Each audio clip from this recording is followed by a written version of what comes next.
Hello, and welcome to another episode of After Dark Fairy Tales.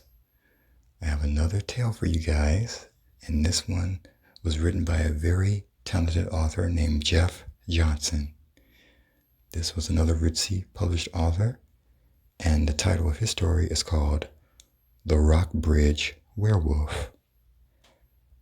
This story has flashbacks and flash forwards, so I'll try to interpret it the best way I can so you guys can know where the reader is, whether he's having a flashback or flash forward. So it's a horror fiction urban fantasy, and I'm going to give all credit to Jeff. I'm honored that I can narrate his story, and I'll post his link to his author page and to his other stories in the description box below. So, you guys ready to hear this creepy tale? Here we go. The Rock Bridge Werewolf by Jeff Johnston. James collapsed on the side of a tree. Its rough bark clawed the skin off of his forearm. When he tried to brace himself with it as he fell, his sides were solid pain and his legs had turned to warm liquid. His lungs fought to regain the precious air that kept James alive. He'd run farther than his weak human body was capable of, and still the werewolf effortlessly chased him through the forest. James tried hiding on the opposite side of the tree, hoping that the creature wouldn't notice him and just pass right by, its insatiable hunger blinding it to all but what was right in front of it. He panted and wheezed, trying to be as quiet as he could. When a werewolf stalks its prey, it can be as silent as a leaf slowly falling on the forest floor. But when it engages in chase, it releases a torrent of growls, pants, and crashing of its great paws onto the earth. They are calamities as they charge through the woods. If you were fortunate enough to be able to try running away, you would be certain that it was coming for you. James brought his knees to his chest, making a fist of his body, and listened. As he listened, he prayed to any god, angel, or saint that may have been listening to make him invisible to the rampaging monster. A devil would even suffice if it kept him alive. He didn't listen when people told him not to cut through the woods, especially not at night, and absolutely not in Rockbridge. 3 months ago, he took a reassignment with his company. It was a typical case of an overworked car salesman tired of dealing with big city people and their big city attitudes, so he can do his best to separate them from their big city money. "Why don't you have a car in the commercial?" they would ask. And, "What do you mean I'll have to wait? If I order from the factory?" If they needed to bring their car in for service, they would often say, "This is a piss-poor way to run a business," or something like, "This shouldn't take nearly this long. I wanted it fixed within an hour." Taking the abuse from customers and pretending that it didn't bother him made him feel old and tired. As soon as there was an opening for a new dealer at the Rockbridge lot, James packed up and moved. James thought of a flashback.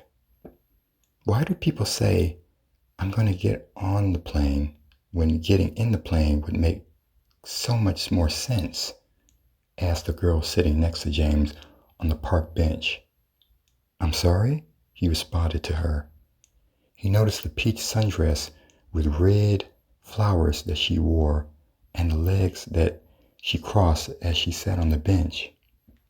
She looked up from her laptop and noticed James. "I'm sorry, I tend to think out loud.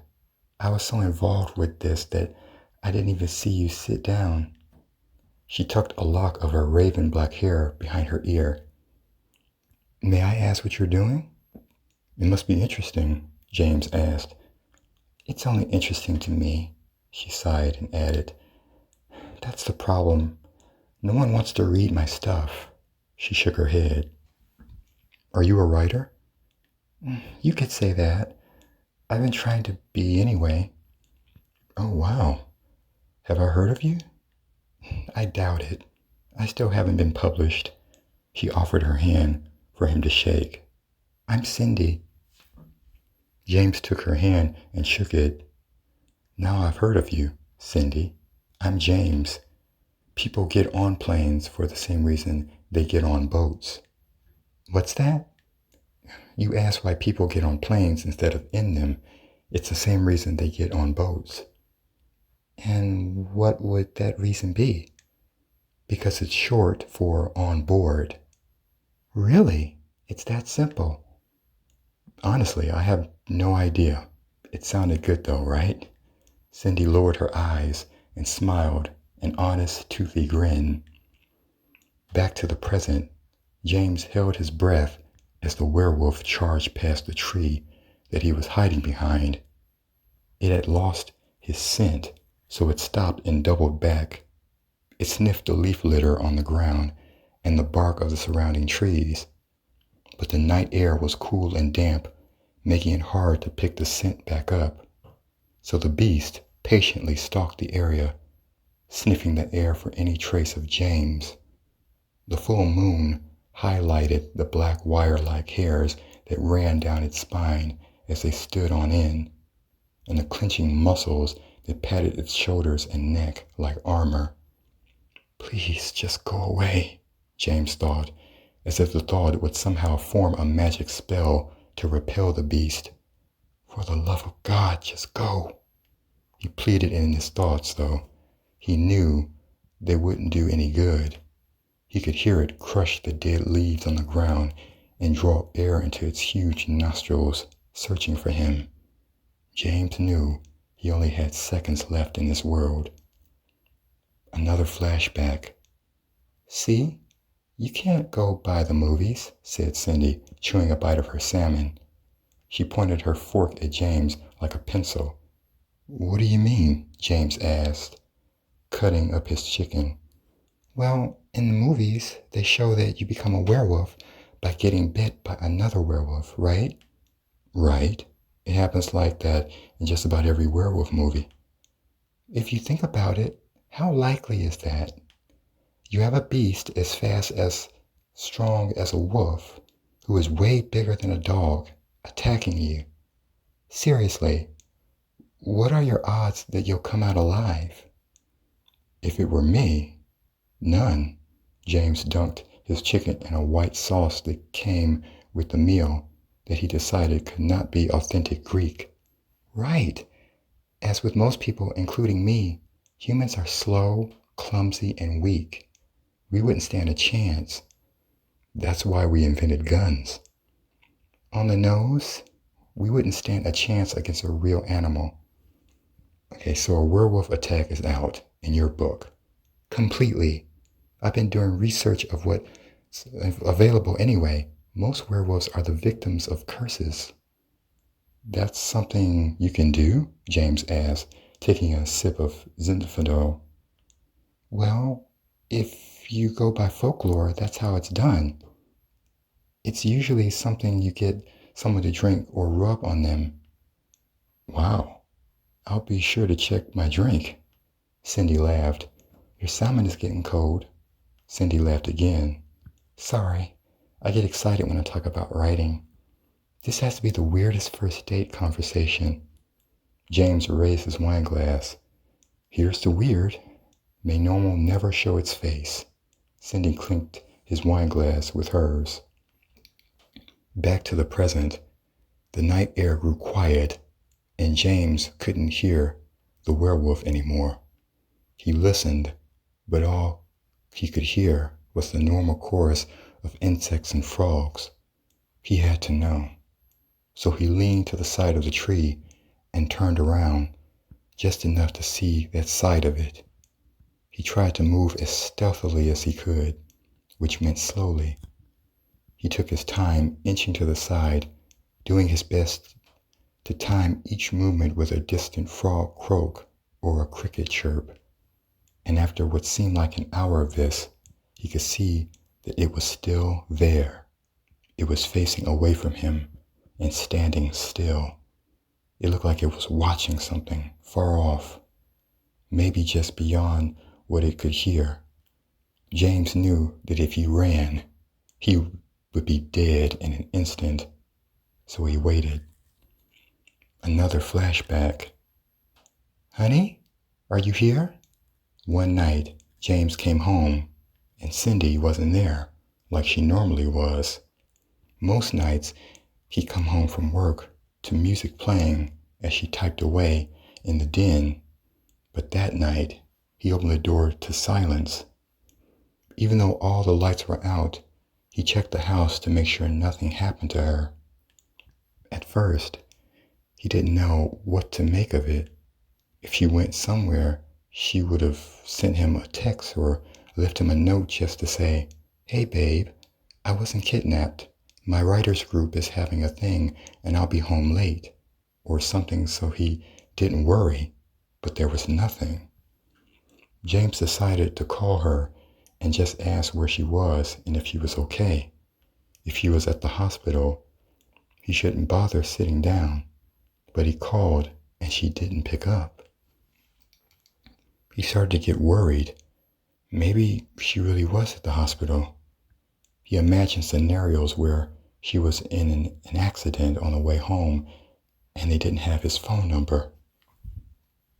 Then he saw the single rose standing in a small clear glass vase in the middle of the dining table, and it made sense.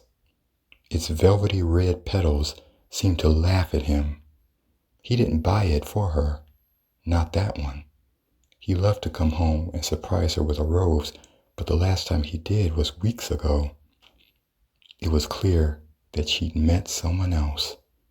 They gave her the rose, and that's where she was. James didn't know what to do with the realization once it came to him. When young boys talk to their fathers about women, somehow this never comes up.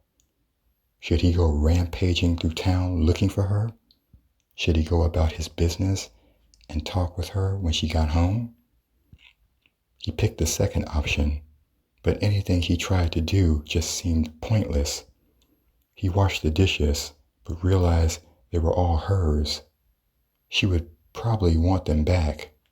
He started to do a load of laundry, but realized that he loved it when she helped him pick out his clothes. She always had a giggle when he came out of the dressing room and looked ridiculous because something was way too tight. That wouldn't happen anymore. The more he thought about it, the more it hurt. The more it stewed in his mind, the angrier he got. How could she do this to him? Wasn't he good to her? Didn't he remember every birthday and anniversary? The thorns of the rose on the table seemed to smile as they stabbed him in the heart. James picked up a wooden chair from the dining table and smashed it against the granite countertop.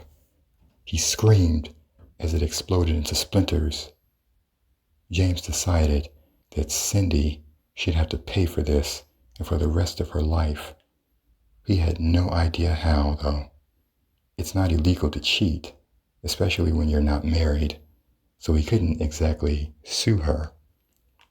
Then he remembered that Cindy had told him on their first date that werewolves are changed because they were cursed by someone. And he remembered the little shop that was on the first floor below the restaurant he took her to, Mrs. Lovett's. The front window had the sign about palms read, tarot, fortunes, and all that. She had to know something. Maybe how he could do it or where he could get it. Something. He couldn't bear the pain of Cindy being so blatant about what she's doing. She may as well have spit in his face. Back to the present moment. The beast sniffed the cold night air once more, hoping to catch a trace of James's scent. It stood the height of a man at the shoulder and 2 men wide. The fur around its mouth was still stained red from its last kill. Its fangs ached to be sunk into animal flesh. The werewolf turned away, intending to keep searching farther downfield. Then James's cell phone buzzed in his pocket. If it wasn't so quiet in the woods, it may have gone unnoticed, but the artificial sound stood out like the female lead in a movie and demanded its attention. As the buzzing cut through the sounds of the night, the beast turned in its direction and walked closer. James had a flashback. James stood in front of the red-painted door to Mrs. Lovett's. It seemed to ask him if he was sure. He checked his phone to be sure she hadn't tried to contact him on the way down. She didn't, so he knocked. The sound of every rap seemed to solidify what was happening in his mind. After a moment, nothing happened. He told himself, "This is stupid." He shook his head and turned around to head home and deal with it like a grown-up. Then the door opened. A short woman with long, bushy, grayish-brown hair appeared in the doorway. Behind her was what looked like a house with different colored crystals and eagle feathers set up on the TV stand, a wall shelf, the coffee table, and almost every other horizontal surface that he could see. She was dressed in a one-piece black dress, like a muumuu, but thicker and lacier. "What is it?" she asked. James thought he'd interrupted something from her tone of voice. He pointed with his thumb to the window. Your sign out front?" "You here for a reading?" she asked. "Follow me." She started to walk away. "Actually, I was wondering if you knew anything about curses," James asked, sounding as academic as he could. "Curses?" Mrs. Lovett stopped in her tracks and turned around. Yes." She sized him up, looking at his tailored dark blue pinstripe suit and black wingtip shoes. "Do you have cash?" "I do. Come in and shut the door behind you." Back to the present night. James tried frantically to find a button that would silence his phone while it was still in his pants pocket. He pushed and poked on every lump that was under the fabric, but it just ignored his attempts and kept buzzing. As he sat curled up behind the tree, he could hear the werewolf slowly walk in his direction, crunching leaves as it came for him. Maybe it thought the tree was making the noise, and it was confused. James gave up and dug the phone out of his pocket to unlock it and silence the alarm. His feet kicked against the leaf litter as he tried to straighten his leg out enough to pull out his phone, all the while knowing that every crunch of leaves could mean a bloody and painful death. Another flashback. "That feels good, baby," said Cindy as she laid face down in bed. She held her pillow to her face with both arms while James rubbed in the cream that Mrs. Lovett gave him into the bare skin of Cindy's back. He snubbed his nose at the smell and tried to keep her from hearing it. It was rusty brown and had the consistency of what he told himself was dried modeling clay and not dung, even though that's what it smelled like. "You deserve it," he told her in as loving a voice as he could manage as he continued to rub it in. James never did mention finding the rose on the dining table or her not coming home that night. When he woke up the next morning, she was there, and it wasn't. He knew she forgot about him and tried to hide her infidelity. She would have a nice surprise coming once the curse took over. She would learn. She would never be able to have a boyfriend, let alone a husband. No one would want her once they found out that she was a monster. Then one day, someone would shoot her with a silver bullet for being the demon that she is. That's what she deserved. Back to the present. James finally wrestled his phone from his pocket and unlocked it. The alarm shut off and a notification showed that he just received a voicemail. The date on it was the afternoon before he came home and found the rose on the table. It must have been delayed somehow. The voice-to-text printout of the message read, "Hey babe, it's me. Don't freak out when you see the rose on the table when you get home. I had lunch with Dad, and he had a rose with him. I think it was supposed to be for Mom. You know how they are. Oh, and remember, I'll be late getting home. My writers group meets tonight, and we're supposed to critique each other's work. Love you." She did send a message. The cell phone company must have had problems delivering it, and he just now got it? He silently cursed them as he began to cry. James looked up to see Cindy's huge yellow eyes directly in front of him. He expected to see some sign in them that she recognized him. Instead, all he found were the instincts of hunger that drives all animals, including man. Cindy filled her massive snout with his scent and let those instincts come to a focus. She growled and let saliva drip from her jagged teeth. Now that she was this close, James realized that his head could fit easily in her mouth. He knew that if he tried to run, she would decapitate him with a flick of her enormous head. James froze in shock, and he couldn't breathe.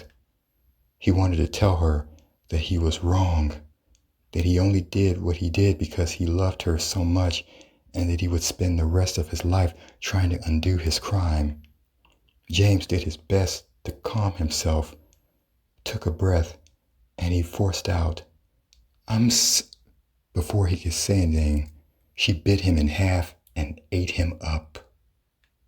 Remember, revenge never works the way you want it to. Remember to ask before you assume. And above all, if you ever cut through the woods at night, remember the story of the Rockbridge werewolf. So, did you guys enjoy that one? I hope you did.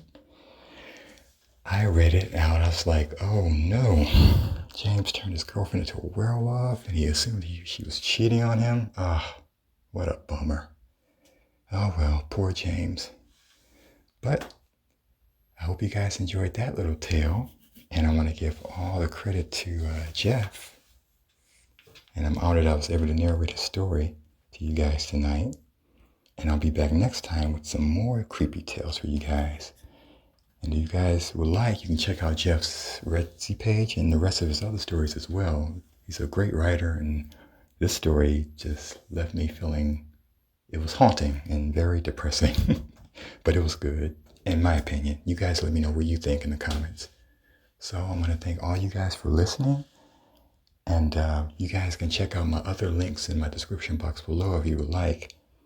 And also, if you guys would like to check out my Patreon, I just recently, put it up. You guys can check it out. It's like $3 a month, but it's completely up to you.